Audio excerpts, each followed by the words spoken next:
मदरसा है जो अस्हाबे सुफ़ा की सूरत में मस्जिद नबवी में एक चबूतरा था। उसी चबूतरे से आवाज आई, इल्म हासिल करो, acquire knowledge from the cradle to the grave. माँ की गोद से लेके कब्र की गोद तक इल्म हासिल करो। इल्म ताकतवर बना देगा, इल्म सम्मान दिलाएगा, इल्म बेहतरीन तेरा साथी है, इल्म हथियार है, इल्म सलाहुल मोमिन है, इल्म खलीलुल मोमिन है, इल्म मोमिन की बेहतरीन कंपनी, इल्म मोमिन का बेहतरीन साथी। ताज्जुब की बात है कि नॉलेज पे जिस पैगंबर ने इतना जोर दिया है, उसके कलमा पढ़ने वालों में जहालत का रेशो ये रहे कि सिर्फ 10% लोग पढ़ रहे हो, 90% हायर एजुकेशन से महरूम है, सिर्फ 3% लोग मदरसे में पढ़ रहे हो, बाकी इसका 40% बच्चे स्कूल में पढ़ रहे हो, बाकी जो परसेंटेज है वह सब गुल्ली डंडा लेके सड़कों पे खेल रहे हो। सबसे ज्यादा आज की तारीख में जो इल्म का एवरेज है वह मुस्लिम कौम में कम है, जिसके पैगंबर ने इल्म को ताकत कहा, इल्म को नूर कहा, इल्म को रोशनी की संज्ञा दी। उस पैगंबर के हर घर में हर गुलाम को पढ़ा लिखा होना चाहिए। उन पैगंबर की कलमा पढ़ने वाली हर औरतों को दीनी तालीम से आरास्ता होना चाहिए।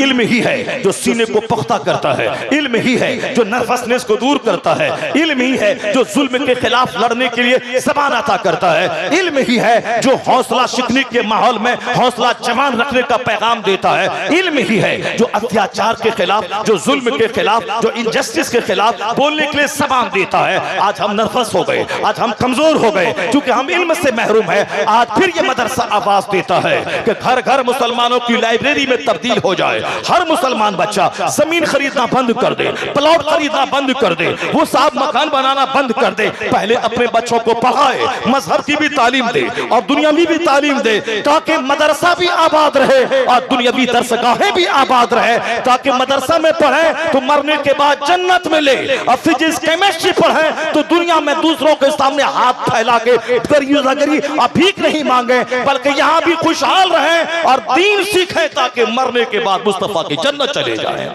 यही पैगाम कुरान देता है, रब्बना आतीना फिद दुनिया हसना व फिल आखिरति हसना व क़िना अज़ाबन्नार। इलाही मुझे दुनिया में भी भलाई अता कर, मरने के बाद भी भलाई अता कर। यह दुआ कौन सिखलाता है? अल्लाह सिखा रहा है अपने बंदों को कि मेरे बंदे मुझसे यूं दुआ करना, मुझे दुनिया भी दे दिया जाए, यहाँ भी भलाई दिया जाए, मरने के बाद भी अच्छाई भलाई यानी जन्नत की सूरत में मुझको दिया जाए। तो जिसको सिर्फ दुनिया चाहिए वह तो 18 घंटे पढ़ रहे हैं, जिसको सिर्फ दुनिया चाहिए वह तो 14 घंटे पढ़ रहे हैं, लेकिन जिसको दुनिया भी चाहिए और जन्नत भी चाहिए उसको तो उसके मुकाबले में ज्यादा मेहनत करनी पड़ेगी, उसको तो उसके मुकाबले में ज्यादा स्ट्रगल करना पड़ेगा, उसको तो उसके मुकाबले में ज्यादा लगनशीलता से काम करना पड़ेगा।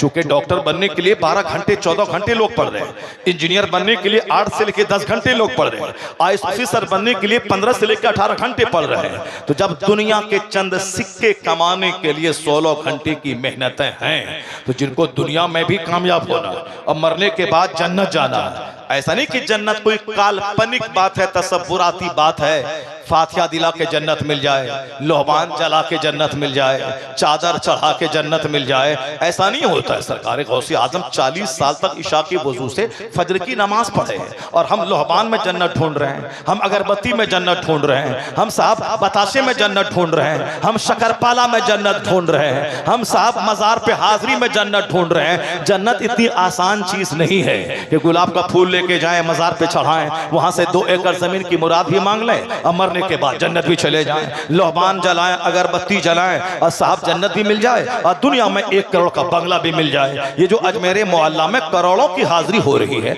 मेरे ख्याल से वो सारी हाजिरी, अक्सर लोगों की हाजिरी वो माल और औलाद और साहब दुकान मकान के लिए हो रही है। जो आप जाते, मैं अजमेर तो गया हूँ, मैं बरेली तो गया हूँ, यानी बरेली गए मकान दुकान बैठा के लिए, तो फिर जन्नत भी मिल जाए मुफ्त में और दुनिया में सब कुछ मिल जाए मुफ्त में नहीं होता है। आम का पेड़ लगा के अजमेर चले जाओ कि बाबा इसमें सेब लगा दीजिए, बाबा वहां से भगा देंगे कब्र से उठ करके कि आम का पेड़ लगने के बाद यहां से सेब की दुआ मांगने आया है। तो क्या दुनिया का निजाम को तू बदलना चाहता है? नहीं होगा ऐसा। जैसा दरख्त वैसा फल, जैसी जमीन वैसी फसल।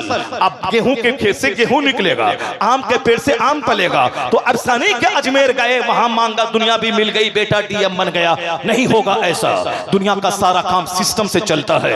होगा कब? ये होगा जब हमारा बच्चा मैट्रिक में 95% नंबर लाए, हमारा बच्चा इंटरमीडिएट में 98% नंबर लाए, हमारा बच्चा ग्रेजुएशन में 99% नंबर लाए। यानी पहले 8 घंटे पढ़े, फिर बढ़ा के 10 घंटे कर दे, फिर बढ़ा के 12 घंटे कर दे, फिर बढ़ा के 16 घंटे कर दे। अब उसके बाद ये चला जाए अजमेर मोहल्ला।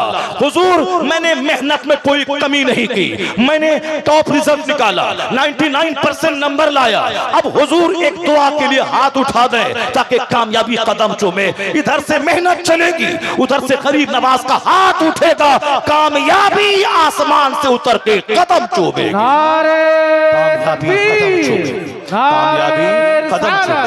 कामयाबी कदम चूमेगी। ये दुनिया के हर फील्ड में ही सिस्टम है।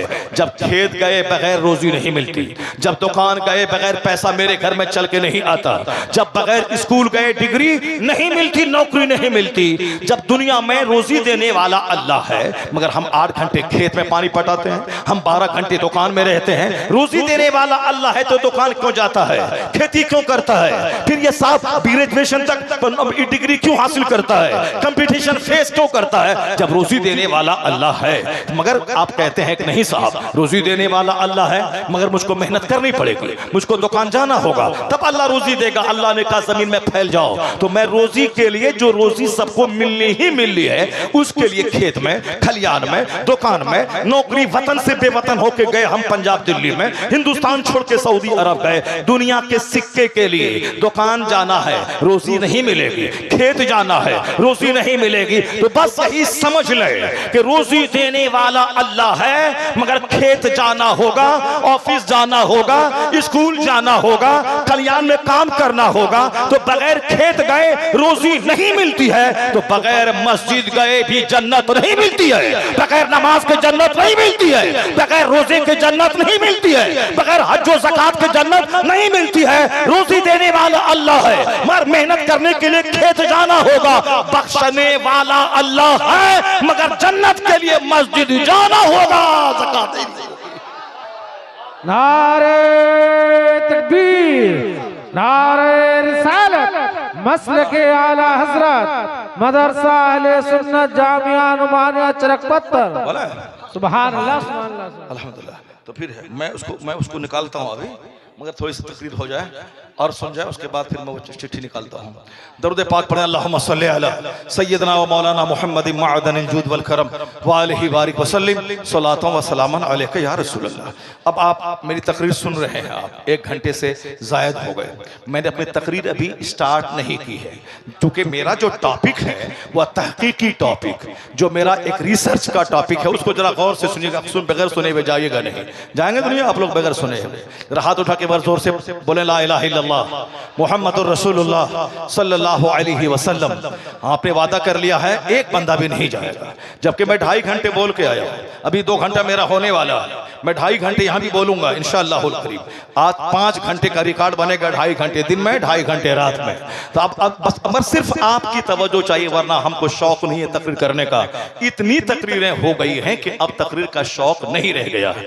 इसलिए जुमा के दिन कभी मैं आधा घंटा बोलता हूँ, कभी 10 मिनट बोलता हूँ। हमारे दोस्त कहते हैं मत बोलिए ज्यादा, सब हमारे घर वाले शमीम भाई भी कहते हैं कि मत बोलिए ज्यादा, सब बोलते हैं, मगर हमको कहते हैं कि नहीं भाई हम 2 घंटा बोलेंगे। अगर 2 बंदा अगर नेक बन गया तो मेरा पसीना बहाना वसूल हो गया।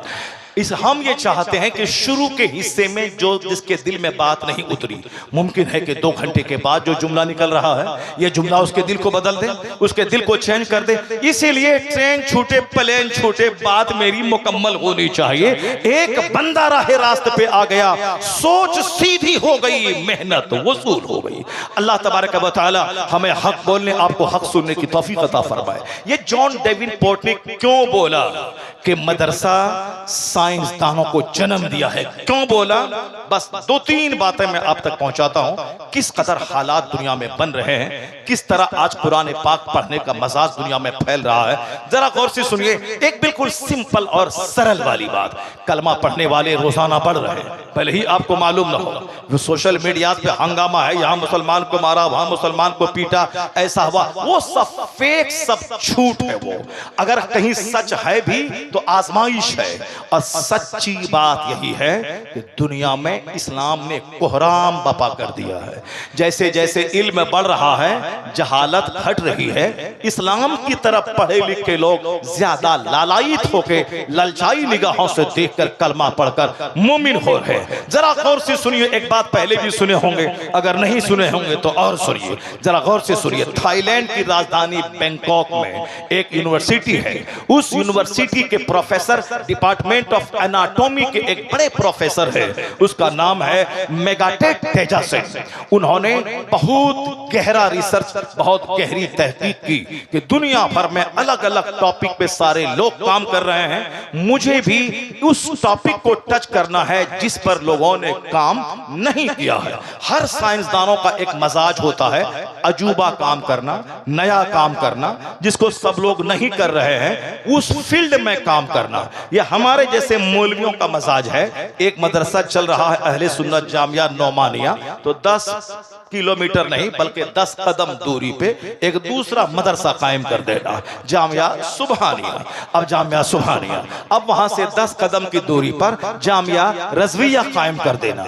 चूंकि इनके पास कोई बड़ा प्रोजेक्ट, बड़ा प्लान नहीं है, यह समझता है कि मेरा मुस्तकबिल अंधेरे में है, यही मदरसा तो एक सहारा है, मदरसा कायम करें, रसीद उठाएं, 10 लोगों के पास जाएं, जलसा भी करवाएं, 2-4 बच्चों को पढ़ाएं। अजूबा काम करने का मजाज ये नहीं रखते। जो काम कोई नहीं कर रहा हो वह काम मैं करूं। इस्लाम की तबलीग का मरकज सिर्फ मदरसा ही नहीं है। इस्लाम की तबलीग करने के लिए किताब लिखना, किताब छापना, किताब बेचना, बिजनेस करना, ये एक बड़ा तरीका है। बड़े बड़े शहरों में वहाबियों, दियोबंदियों, नजदियों के, गैर मुक़ल्लिदों के बड़े बड़े कुतुबखाने मौजूद हैं, मगर हम जैसे सुन्नियों के एक कुतुबखाना नहीं है। अब उसकी तरफ तवज्जो देना, उसकी तरफ मेहनत करना ताकि हम अपना एक कुतुबखाना कायम करें, नहीं, बस एक सिंपल सा काम है मदरसा कायम करना। किसी ने 10 दुकान कर ली है किराने की, अब नया कोई बच्चा मेरा आता है, उसको कुछ समझ में नहीं आता, किराने की नई दुकान डाल देता है। अजूबा काम करना, जो काम शहर में नहीं होता हो, वह बिजनेस स्टार्ट करना, एक स्कूल कायम करना, जिस स्कूल में बच्चे मैट्रिक भी पास करें, इधर से हाफिज कुरान भी हो जाए, बच्चे उधर से इंटरमीडिएट भी करें, इससे मौलवी भी हो जाए, बच्चे वहां से ग्रेजुएट भी हो जाएं, बच्चे यहां से फाजिल भी हो जाए, बच्चे वहां से एमए कर ले, यहाँ से मुफ्ती बन जाए। बच्चा 10 साल मदरसे में पढ़े तो हाफिज बनने के लिए 15 साल न लगा दे, 15 साल के बाद फिर दौर करना पूरी जिंदगी उसको रटने में न लगा दे। एक इंजीनियर लॉकडाउन में 3 महीने में हाफिज कुरान बन गया, और अभी एक बच्चा 45 दिन में हाफिज कुरान बन गया। ये तो अजूबा लग रहा है, फेसबुक की बातें लग रही है, मगर महबूब गौहर एक नकीब है बिहार के, उनका बेटा 9 महीने में हाफिज कुरान बन गया। एक बच्चा 9 महीने में हाफिज नहीं बन पाता, 9 साल में नहीं बन पाता, वह 9 महीने में बन गया। स्कूल का इंजीनियर बच्चा लॉकडाउन में कॉलेज बंद था, वह 3 महीने में हाफिज कुरान बन गया। इसका मतलब है वह घोची पली वाला काम नहीं चलेगा, यानी घोचना, रगड़ना, सर झुलाना और 10 साल तक पढ़ते रहना, यह घोची पली उसको सर्व शिक्षा अभियान में यह पढ़ाया जाता है, यह ट्रेनिंग दी जाती है। एक है घोची पली, यानी घुसेड़ना, सब उसको रगड़ना, वो पढ़ना, अब 15 साल लग जाते हैं, नहीं हो पाएगा ऐसा काम। मेहनत करने वाला 1-2 साल में अगर अच्छा हाफिज नहीं बना तो समझ लें कि वो सारी जिंदगी कच्चा रहेगा, और कच्चा हाफिज रहेगा। उसको रमजान के दिनों में खूब मेहनत करनी पड़ेगी, और फिर तरावी सुनाते हुए आगे पीछे उसको खूब करना पड़ेगा, ताकि पीछे कुरान सुनने वालों का दिमाग खराब हो जाए। रोजाना 3 पारे मेहनत से पढ़ने का मामूल बना ले। फजर की नमाज पढ़ने के बाद उस वक्त तक दाना नहीं डालूंगा जब तक कि 3 पारे मैं पढ़ नहीं लूं। मैं जिसके पास मैं ट्यूशन पढ़ रहा था, केबी झा साहब, एक बीके झा के पास एमए इंग्लिश का ट्यूशन उससे मैं ले रहा था, मदरसे में रहता था, 1 घंटा के लिए उसके घर पे जाता था, और जब ट्यूशन पढ़ते हुए जब वो हमसे पूछता था पिछला सवाल, तो जितने बच्चे होते थे जो बचपन से नर्सरी से पढ़े हैं वो सब नहीं जवाब दे पाते थे और मैं जवाब देता था तो बीके झा मेरा चेहरा देखता था, कहता था ये आदमी कैसा आदमी है, मैं कल नोट्स लिखवाया हूं और आज ये सारा नोट्स मुझको सुना दे रहा है। तो बीके झा मुझसे ज्यादा करीब हो गए थे, वो मुझको ज्यादा चाह रहे थे और मुझको ज्यादा पसंद कर रहे थे। उसने एक बार मुझसे कहा, शहरयार मैं अभी 11 बज गए, मैंने अपने अंदर में एक दाना नहीं डाला, मैं पानी नहीं डाला, क्यों? उस वक्त तक मैं अन्न नहीं डालता हूं जब तक कि मैं, उन्होंने अपने भगवान का नाम लिया कि जब तक मैं राम का नाम नहीं ले लेता हूं उस वक्त तक मैं अपने पेट में एक अन्न, एक दाना नहीं डालता हूं। मैं सोचने लगा, साहब जिसको हम गैर मुस्लिम कहते हैं, जिसे हम मुशरिक कहते हैं, ये मुशरिक उस वक्त तक पेट में दाना नहीं डालता जब तक कि वो अपने हिसाब से वो अपने गॉड का नाम नहीं ले ले। क्या हमारे लोग ऐसा फैसला नहीं कर सकते हैं? उस वक्त तक औरतें झाड़ू नहीं लगाएंगी घर में जब तक कि वह सूरह यासीन नहीं पढ़ ले, उस वक्त के बिस्तर पे नहीं सोएंगी जब तक कि सूरह मुल्क न पढ़ ले, सूरह दुखान न पढ़ ले, सूरह मुज़म्मिल न पढ़ ले। 1 करोड़ का जेवर दे के बेटी को बचा नहीं पाओगे, अपनी बीवी को सीधा नहीं कर पाओगे। एक रास्ता है, उसके हाथ में कुरान थमा दे, उसको कह दे झाड़ू नहीं लगाएगी जब तक 1000 दुरूद नहीं पढ़ ले, उस वक्त बिस्तर पे नहीं सोएगी जब तक सूरह मुल्क, सूरह दुखान नहीं पढ़ ले, जब तक बाहरी शरीयत का मुताला न कर ले। 4 साल रहो सऊदी अरब में, सेफ रहेगी इज्जत, उसको तिलावत से, उसको दरूद से, उसको कलमा से फुर्सत नहीं मिलेगी कि वो मोबाइल चलाए और खैर मर्दों का चेहरा देखे। अगर ये नहीं हुआ, अगर मल्टीमीडिया मोबाइल दे दिया और तुम बाहर से हर महीने 50,000 रुपए भेजते रहे तो वो यही बोलेगी तुम 3 साल तक मत आना, अभी तेरा बच्चा भी पढ़ रहा है, तेरा सारा काम चल रहा है, तेरे घर में सब कुछ हो रहा है, तुम अभी 4 साल के बाद आना। जब वो बोलेगा अब मैं आना चाहता हूं, या बोलती है कभी मत आना, जब इतना पैसा हो जाए कि बिजनेस डाल लो तब आना, तेरा सारा काम चल रहा है। न जाने क्या कुछ हो रहा है उन इलाकों में जहां गरम गजा हो, जहां गरम रिमोट हाथ में हो, जहां गरम तस्वीरें हो, वहां ज़िना न होगा तो क्या होगा, वहां आवारगी न होगी तो क्या होगी। जहां तिलावत है, जहां इबादत है, जहां जिक्र है, जहां दुरूद है, उस वक्त तक झाड़ू न लगाए जब तक कि 1000 दुरूद न पढ़े। अगर ऐसा मामूल बन गया तो घर भी बचेगा, इज्जत भी बचेगी, बेटी भी बचेगी, बेटा भी बचेगा, दुनिया भी बचेगी, उक़बा भी बचेगा। नारे तकबीर, इससे हट के नहीं बचेगा, दीन नहीं बचेगा, दुनिया भी नहीं बचेगी, सब कुछ तबाह हो बर्बाद हो जाएगा जिस तरह से हो रहा है। आप भी कसम खा लीजिए, जब तक 3 पारे कुरान नहीं पढ़ लूं उस वक्त तक मैं कोई अन्न दाना पेट में नहीं डालूंगा। अगर ऐसा हो गया तो रमजान के दिन में ऐसे झूल झूल के सारी रात नहीं याद करना पड़ेगा, ऐसे नहीं करना पड़ेगा, घोची पली नहीं करनी पड़ेगी। आराम से रोजा रखिए, आराम से सहरी खाइए, आराम से इफ्तार कीजिए और जबरदस्त ढंग से मेहराब पे जाके कुरान सुनाइए। सारे मुक्तदी सुनने के बाद मस्त हो जाएंगे। अगर लूला लंगड़ा हाफिज बनाया मदरसे को मिट्टी में मिला देगा। अगर लूला लंगड़ा तरावी सुनाने के लिए गया तो सारे लोग कहेंगे कैसा तेरा उस्ताद था, कैसा तेरा मदरसा था, कौन जाहिल था जो तेरे सर पे पगड़ी बांध दिया, जब तुझे पढ़ना नहीं आता है क्यों पगड़ी बांध दी। तो सारे मदरसे की इज्जत को मिट्टी में मिला देगा एक लूला लंगड़ा हाफिज। इसलिए मैं कहता हूं 50 नहीं, सिर्फ एक पैदावार अच्छा जबरदस्त हाफिज बनाइए, कोई पोस्टरबाजी नहीं। जब मस्जिद में तरावी सुनाएगा, जब जबरदस्त ढंग से लोग पूछेंगे किस मदरसे में पढ़ा है, तेरे पढ़ाने वाले उस्ताद का क्या नाम है, किसने पढ़ाया है, वही एक बच्चा इतना प्रचारक बनेगा कि बच्चे आप रख नहीं पाएंगे, बच्चे आप रख नहीं पाएंगे, जगह नहीं मिलेगी। क्वांटिटी पे मत जाइए, क्वालिटी पे जाइए। अगर क्वालिटी रहेगी पोस्टर के बगैर भी आपका प्रचार होता रहेगा। यहां तो सिर्फ दूसरों की आंखों में धूल झोंकने के लिए तरह तरह की बातें हो रही हैं। अब जरा गौर से सुनिए एक बात, उसके बाद फिर अगर आपकी तवज्जो रहेगी तो दूसरी बात, और तवज्जो रहेगी तो तीसरी बात, नहीं तो फिर मैं अपना बयान खत्म कर दूंगा। पहली बात तो सुन लीजिए कि क्यों और कैसे दुनिया में इस्लाम फैल रहा है, साइंटिस्ट इस्लाम कबूल कर रहे हैं। आखिर उसकी वजह तो कोई होगी, ऐसे ही बात कर देने से तो नहीं चलेगा, बात से तो बात बनती है। जरा गौर से सुनिए। डॉक्टर मेगाटेक तेजासन ने कहा सारे लोग अलग अलग टॉपिक पे काम कर चुके हैं, एक टॉपिक पे काम नहीं हुआ। जो तिश्ना है टॉपिक उसको टच किया उन्होंने, यानी आज तक स्टोमक पे काम हुआ है, इंटेस्टाइन पे काम हुआ है, हार्ट पे काम हुआ है, लंग्स पे काम हुआ है, ब्रेन पे काम हुआ है, आईज पे काम हुआ है, और साहब टंग पे काम हुआ है, थ्रोट पे काम हुआ है, सब पे काम हुआ है, लेकिन एक मैटर है जिस पे आज तक काम नहीं हुआ है। वो मैटर कौन सा है?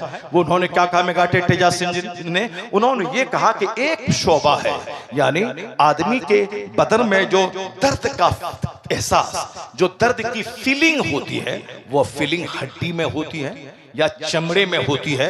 इस पर आज तक किसी ने तवज्जो नहीं दी है। मैं इस टॉपिक पे काम करूंगा, मैं इस टॉपिक पे काम करूंगा। चुनांचे उन्होंने इस टॉपिक को उठा, जो बहुत टफ टॉपिक है, मगर साइंसदान तो बिल्कुल सख्त मिट्टी को ही खोदते हैं, वहां से पानी निकालते हैं। हल्का काम तो सब लोग कर लेता है, हल्का काम का मतलब नाथखानी तो सब लोग कर लेते हैं, मगर किताब लिखने वाला काम सब नहीं कर सकता है। ये वही करेगा जो खूब मेहनती होगा।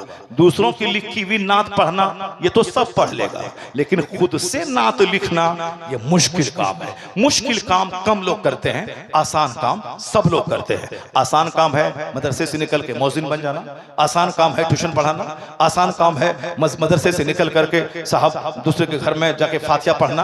आजकल फातिहा पढ़ने वालों, कुरान खानी करने वालों की भी एक टीम शहरों में कायम हो गई है। अब बाज़ाब्ता बोर्ड लगा हुआ है कि कुरान खानी के लिए यहाँ राब्ता कायम कीजिए और घर की बंदिश के लिए यहाँ राब्ता कायम कीजिए। यानी आसान वाला काम, आसान वाला काम। अब तो मदरसे के बच्चे लोग लेते नहीं है, क्योंकि अब वहाँ टीम तैयार हो गई है। अब वो टीम जो है, अब टीम कुरान खानी वाली टीम, जिक्र वाली टीम, मिलाद पढ़ने वाली टीम। अब मौलाना साहब को कौन पूछेगा? वहाँ तो एक टीम है मिलाद पढ़ने वाली।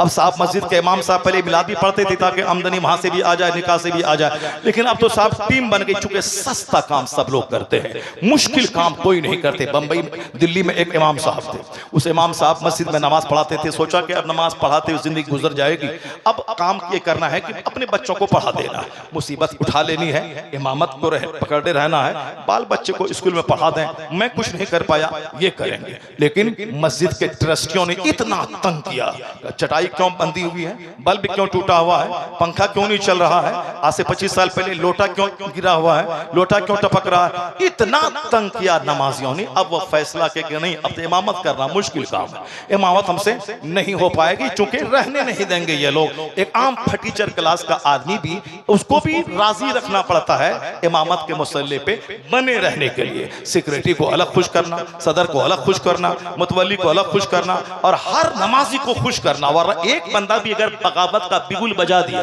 तो फिर जगह खतरे में पड़ जाएगी। एक बंदा अगर सत्तू बांध के तैयार हो गया इमाम साहब को हटाना है, उसको मत समझें कि ये साहब हल चलाता है या रिक्शा चलाता है। एक बंदा खड़ा होगा, हटाना है, वह तरह तरह के इल्जाम लगा के आपको हटा देगा। अब इमाम साहब को सबको खुश रखना पड़ता है। कहा नहीं, मैं मुसीबत में गिरफ्तार हूं, मैं अपने बाल बच्चों को पढ़ाऊंगा। उसके लिए उसने ठान लिया कि अब इमामत नहीं करूंगा, दूसरा रास्ता इख्तियार करना है। उसने जो मदरसे की डिग्री थी दिल्ली में तिब्बिया कॉलेज में, उन्होंने एडमिशन BUMS में ले लिया।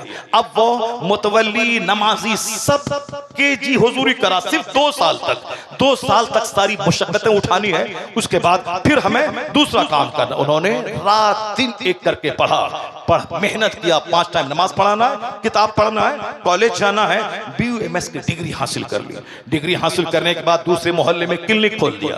क्लिनिक खोला, क्लिनिक में भी मेहनत करना शुरू किया। आमतौर पर डॉक्टर मेहनत नहीं करते हैं, इसके लिए बैठकर मक्खी मारते हैं, लेकिन जो रात में किताबें पढ़ते हैं, जो नई नई बीमारियों पे तहकीक करते हैं और अच्छी अच्छी कंपनियों की दवाइयों पे रिसर्च करते हैं, वो सटीक दवाई लिखते हैं 2-3, उसका चर्चा शहर में होता है। या टेस्ट भी कम लिखता है, या मेडिसिन भी कम लिखता है। देखते ही देखते मरीजों की भीड़ लग जाती है। मेहनती डॉक्टर, उन्होंने मेहनत की क्लिनिक चलने लगी।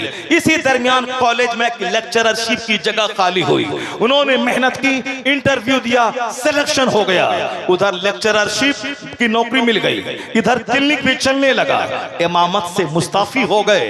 अब दिल्ली में अपना खुद का घर भी हो गया, खुद की क्लिनिक भी हो गई। अब पैसों की बारिश होने लगी। अगर वह सिर्फ फजर पढ़ा के सो जाते जाता, दोपहर नमाज पढ़ा के सो जाता, कहता इसी में हम रह जाएं, इसके आगे मेहनत नहीं करे। वह सारी जिंदगी वह दूसरों का मोहताज रहते, दूसरों के सामने हाथ फैलाते, लेकिन मेहनत की, मुशक्कत की तो डॉक्टर भी बन गए, लेक्चरर बन गए, और साहब क्या है कि क्लिनिक चलने लगी, पैसों की बारिश होने लगी। दुनिया का सारा सिस्टम है कि हल्का काम नहीं, बड़ा बनना हो तो मुश्किल काम करना पड़ेगा, मुश्किल जमीन खोदनी पड़ेगी, तब वहां से फसलें निकालनी होगी। जो मुश्किल काम करता है वही कामयाब होता है, वह दुनिया को अजूबा चीज दे पाता है। स्ट्रगल, जद्दोजहद, मुश्किल काम करना चाहिए ताकि बड़ा आदमी दुनिया का वो बन सके। मुश्किल काम के बगैर नहीं होगा। डॉक्टर मेगाटेट तेजासन, उन्होंने मेहनत की कि मैं इस बात पे रिसर्च करूंगा कि दर्द का एहसास चमड़े में होता है या हड्डी में होता है या गोश्त में होता है, मैं इस पर तहकीक करूंगा। उन्होंने दिमाग जलाया, उन्होंने रिसर्च किया, किताबें पढ़ी, किताबें लिखी, आखिर में एक फार्मूला दिया कि फीलिंग ऑफ पेन, दर्द का एहसास चमड़े में होता है, जी चमड़े में, गोश्त में नहीं, हड्डी में नहीं। उसके उन्होंने तजर्बात बयान किए। दर्द का फीलिंग ऑफ पेन स्किन में होता है, चमड़े में होता है। जब उन्होंने किताब लिखी और सारी दुनिया में किताब फैली, लोगों ने दाद देना शुरू किया, कहा कि जो काम आज तक किसी ने नहीं किया है वो काम आपने किया है। इसी दौरान सऊदी अरब की राजधानी रियाद में कुरान और साइंस के टॉपिक पे एक सेमिनार हुआ।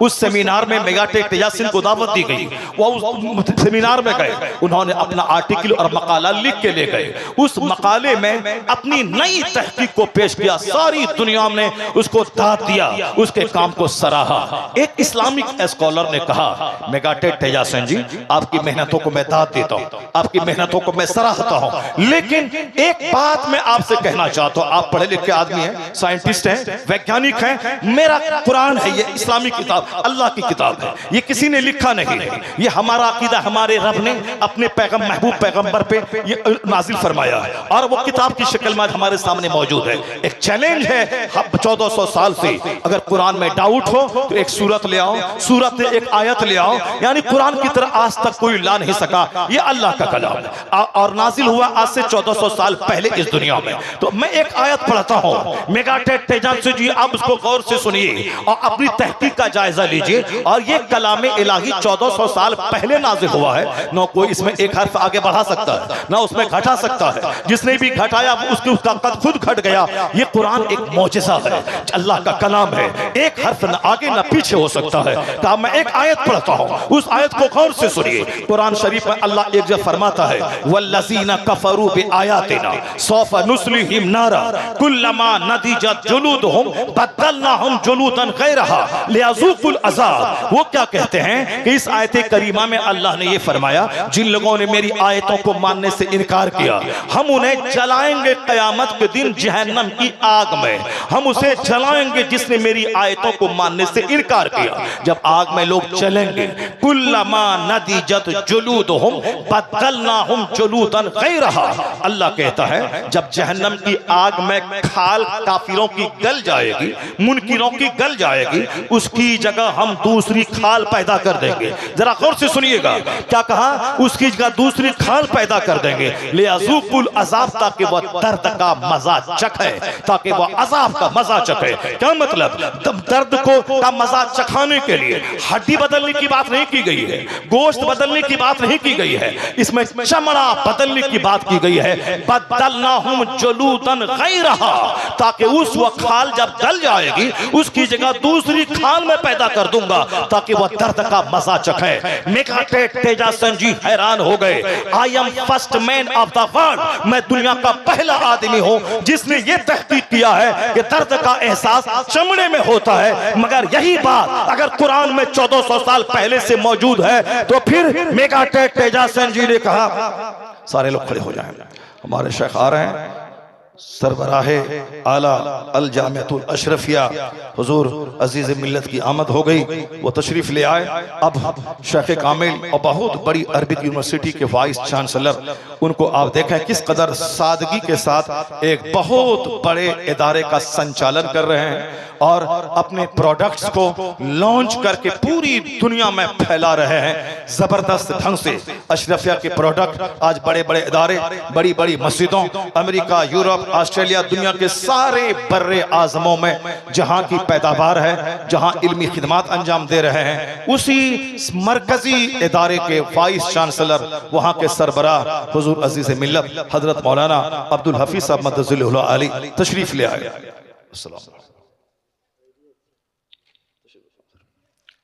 देखा किस कदर सादगी के साथ एक बहुत बड़ा काम किया इनके वालिद गिरामी हुजूर हाफिज मिल्लत ने।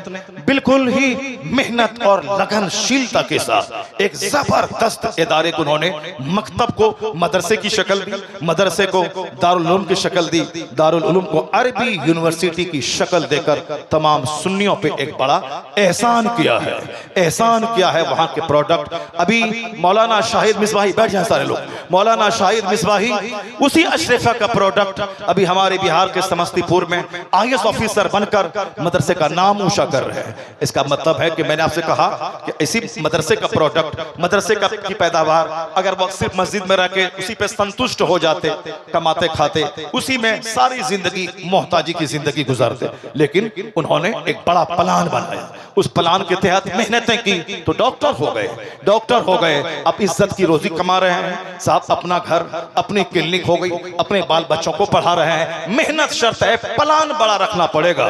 जो प्लान बड़ा रखता है, जो अपना इरादा बड़ा रखता है, अल्लाह ताला गैब से उसकी मदद करता है। सारे लोग बैठ जाएं, बैठ जाएं, मेरी तकरीर अब मुकम्मल होने वाली सी, बहाने आप लोग जाएं मत।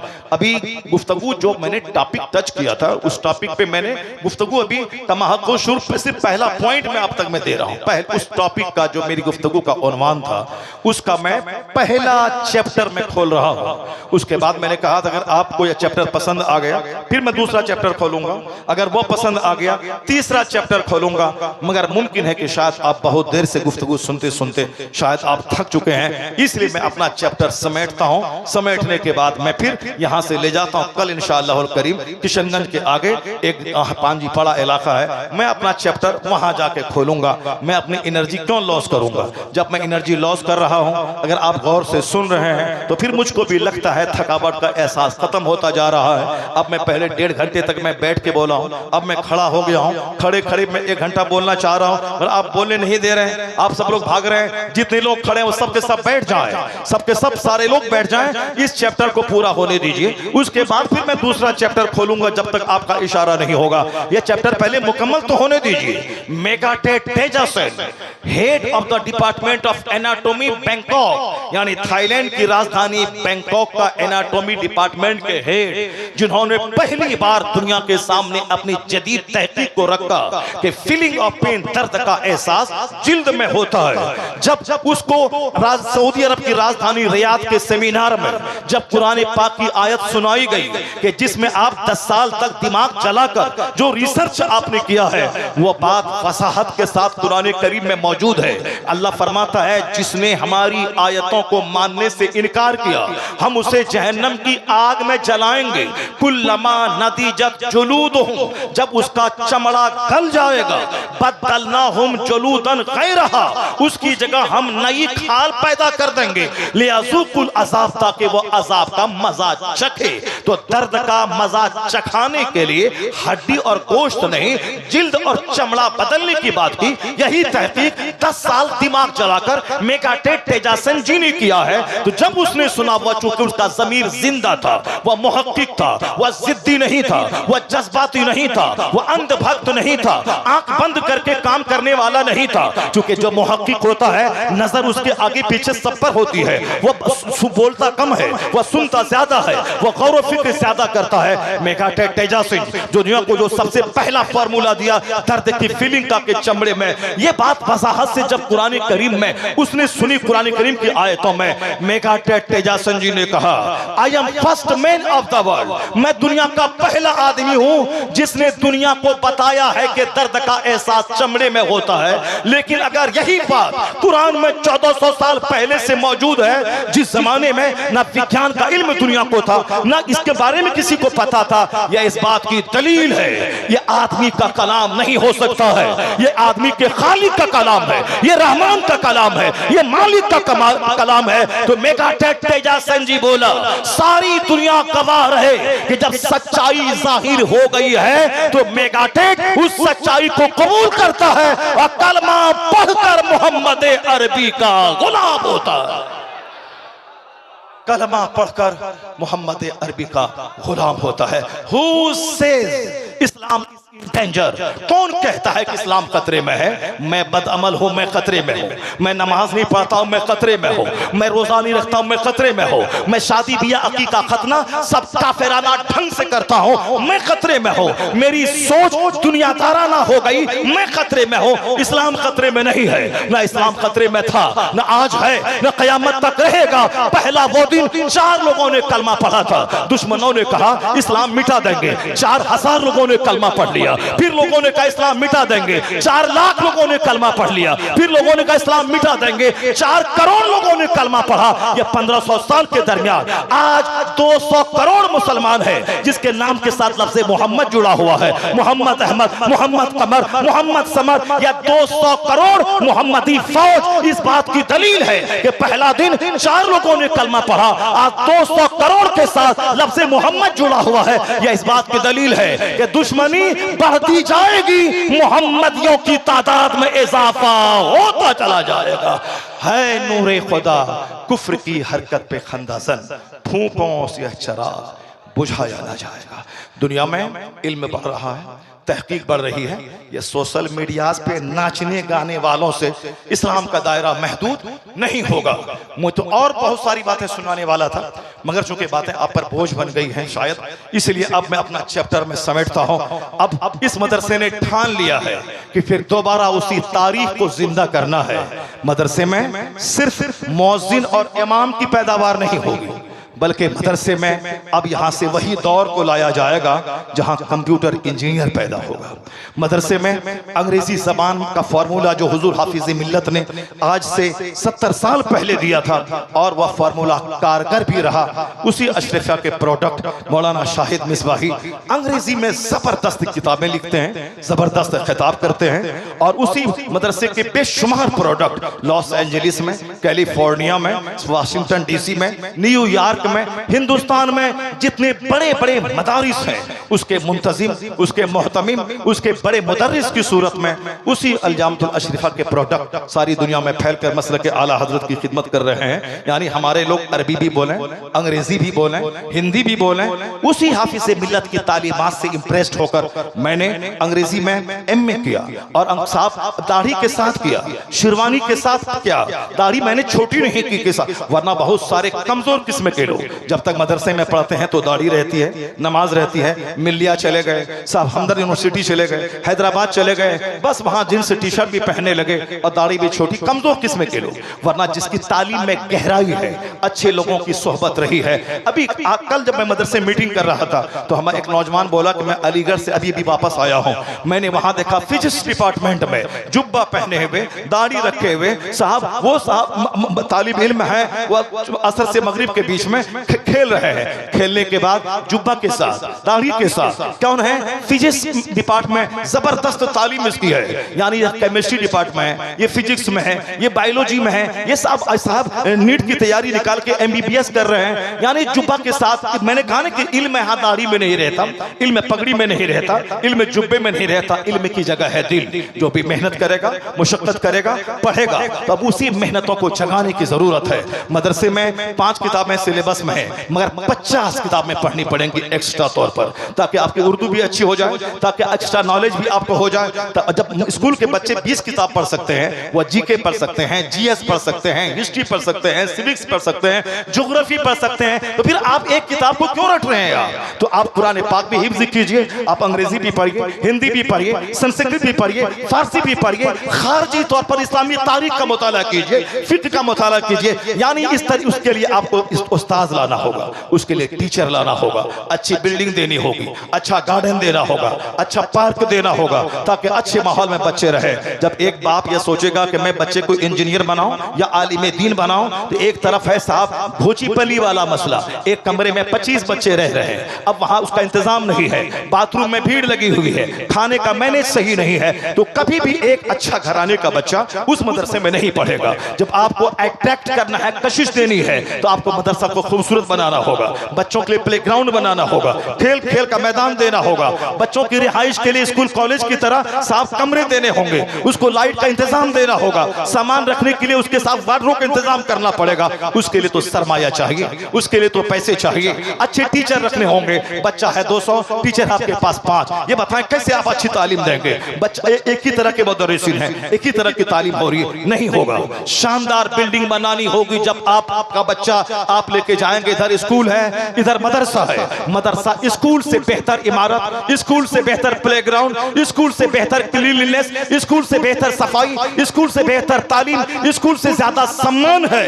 तो एक इंजीनियर बनाने वाला बाप देखेगा, यहाँ इमामत करेगा मेरा बेटा तो 30,000 रुपए तनख्वाह है, मदरसे में पढ़ाएगा तो साहब 30,000 रुपए इसकी सैलरी है, और फिर दस्तबोसी अलग, कदमबोसी अलग, इज्जत अलग। जुमा के दिन एक इमाम जब अमामा बांधकर हाथ में असा लेकर मस्जिद में खिताब देता है, खिताब करता है, चाहे वह देहाती का बच्चा हो, इंजीनियर उसका हाथ चूमते हैं, अरबपति उसके दस्तबोसी करते हैं। यहाँ इज्जत भी है, तनख्वाह भी है, और फिर साहब तो नमाज रोजे की पाबंदी भी है। वहाँ उस कॉलेज में आवारगी है, वहाँ दीनियात से दूरी है, पैसे तो हैं मगर वो इज्जत एक इंजीनियर का हाथ चूमते हुए कभी ना देखे होंगे, एक मिनिस्टर का हाथ चूमते हुए कभी ना देखे होंगे, एक जमींदार का हाथ कोई नहीं चूमता। मगर गरीब घराने का बच्चा अगर आलिम बन जाता है तो अरबपति हाथ चूमते हैं, मिनिस्टर हाथ चूमते हैं। ये इज्जत कहीं नहीं मिलेगी जो इज्जत मदरसे के पैदावार प्रोडक्शन को मिलती है। तो अब एक बाप यही चाहेगा, यहाँ सरमाल भी है, यहाँ दुनिया भी है, यहाँ आखिरत भी है, तो इसलिए बच्चों को इंजीनियर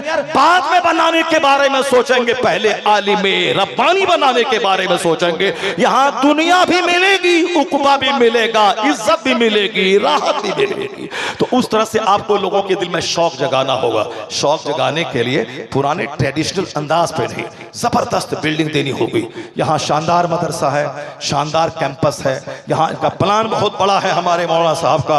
इन्होंने साहब बहुत जबरदस्त एक हॉल बनाने का प्रोजेक्ट रखा है, ताकि ज्यादा से ज्यादा बच्चे उसमें पढ़ें, ज्यादा से ज्यादा लोग रहें। उनका प्रोजेक्ट, उनका यही प्लान यही है कि उस बिल्डिंग में सीमेंट 350 बैग सीमेंट की जरूरत है। अब वो कौन देगा? आपको देना होगा। मैं अभी दिन में मस्जिद ताजुल शरिया का चंदा मैंने करवाया, कई लाख रुपए चंदा हुआ वहां।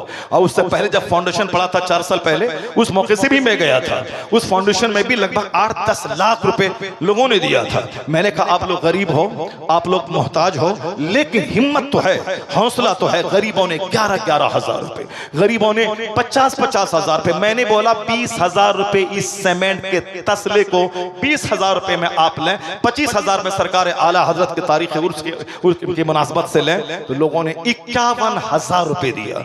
एक पहला दूसरा तसला, तीसरी कढ़ाई 51,000। मैं 20 मांगा, लोगों ने 51,000 रुपए दिए। मस्जिद का चंदा बाहर नहीं होगा, इलाके के जो लोग हैं, मोहल्ले के जो लोग हैं, उसकी जिम्मेदारी है अपने मदरसे को स्ट्रॉन्ग करना, अपने मदरसे को मजबूती देना। इसका चंदा बिहार में नहीं होगा, बिहार के लोग यहाँ के बिल्डिंग नहीं बनाएगा। हाँ, ज़कात और खैरात कलेक्शन के लिए आप रमजान में निकलेंगे तो बिहार के लोग नहीं देंगे, अगर जाएंगे भी तो 1 रुपया देगा। लेकिन आपके इलाके के जो लोग हैं, जिनका ये मदरसा है, जिस इलाके में ये मदरसा बिलोंग करता है, उस इलाके के लोग इसको, उसकी जिम्मेदारी है कि भरपूर ताउन करें।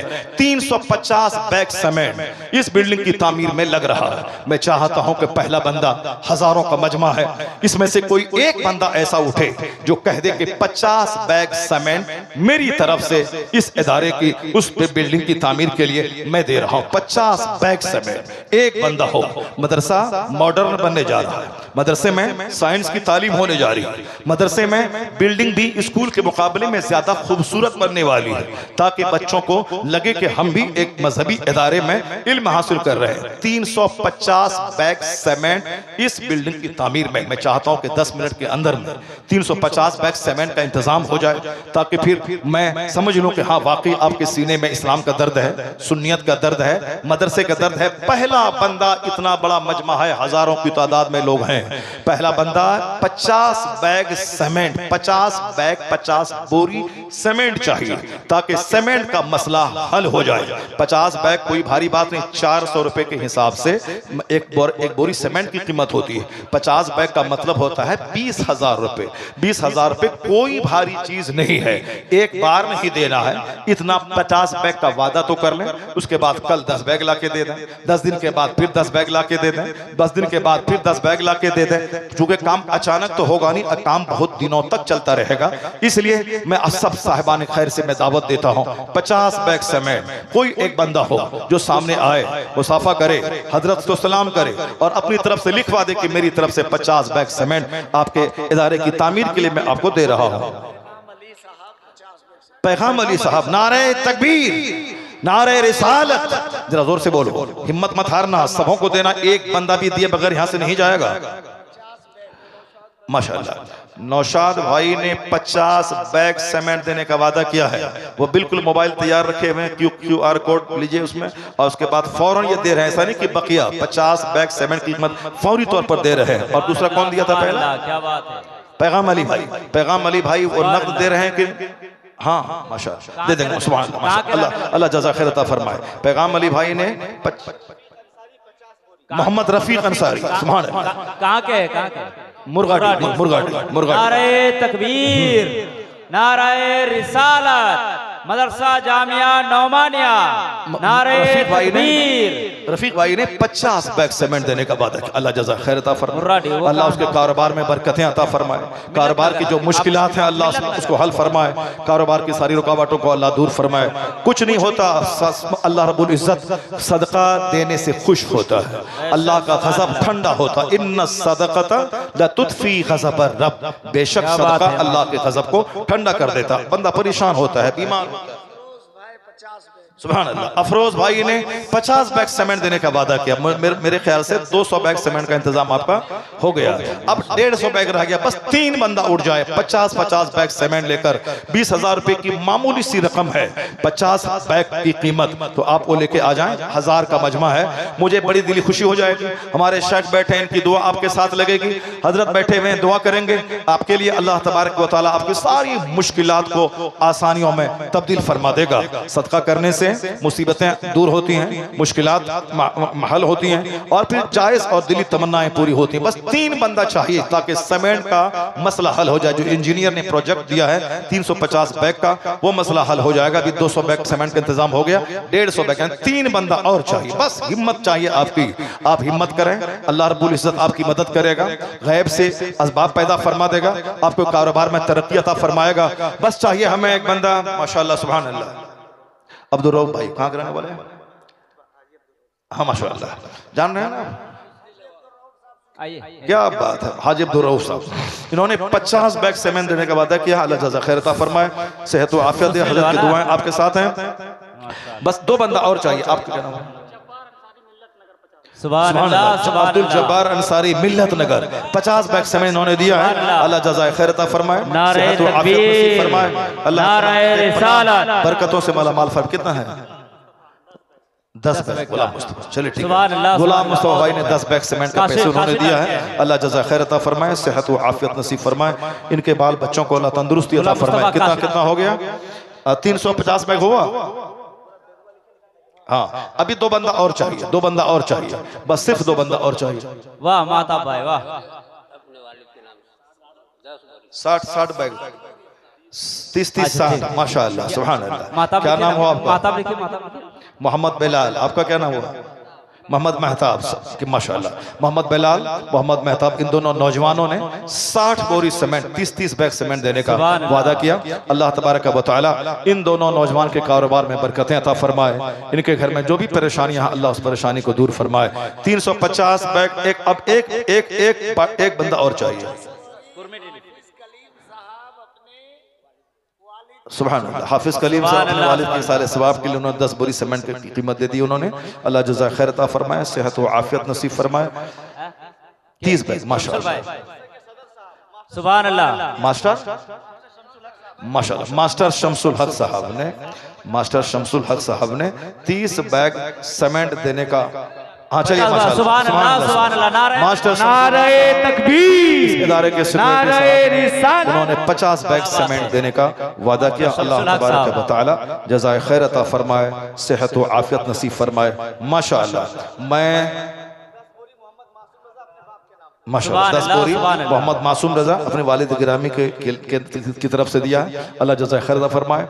इनके वालिद साहब अगर इनका इंतकाल हो गया है तो उन्हें उनके रूह को सवाब पहुंचाएं, अगर वह बाहयात हैं तो अल्लाह उन्हें सेहत व आफियत नसीब फरमाए। सीमेंट का काम पूरा हो गया, 350 बैग मांगना था, 400 बैग हो गया। हाँ, हाफिज अबरार साहब माशाल्लाह। बस सीमेंट का काम मेरे ख्याल से मुकम्मल, क्या मौलाना साहब, सीमेंट हो गया, 400 बैग सीमेंट आपके हो गए।